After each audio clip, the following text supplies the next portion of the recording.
Hi friends, ఈరోజు మనం EAMCET counselling dates చూద్దాము. మొదటి విడత డేట్లు. మనకి ఇంటర్ఫేస్ ఎలా ఉంటుంది, ఇంటర్ఫేస్ వెళ్ళిన తర్వాత మనకి సీట్ అలాట్మెంట్ డేట్లు ఏ విధంగా ఉన్నాయి మనం ఒకసారి చూద్దాం. Okay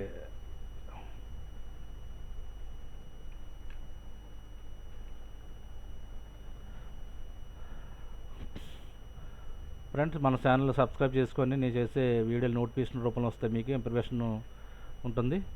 self joining and reporting at college 15తో లాస్ట్ అండి. మీరు 13 అలాగా 14 లోపు జాయిన్ అవ్వచ్చు. At for the classes at college 10.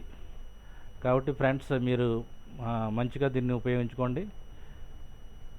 ఏమైనా డౌట్స్ ఉంటే మీకు దాని మీద అక్కడికి మనకి నెంబర్స్ ఇస్తారు. నెంబర్స్లో కూడా మీరు డౌట్స్ క్లారిఫై చేసుకోవచ్చు. ఇంకో నెంబర్స్ ఉన్నాయి ఇక్కడ. నెంబర్స్లో కూడా మీరు ది డౌట్ క్లారిఫై చేసుకోవచ్చు. కాబట్టి నేను చేసే మీకు వీడియోలు నోటిఫికేషన్ రూపంలో వస్తాయి. మన ఛానల్ సబ్స్క్రైబ్ చేసుకోండి ఫ్రెండ్స్. ఎంసెట్ మీద ఇంకా ఇన్ఫర్మేషన్ ఇస్తాను. Thank you friends, thank you.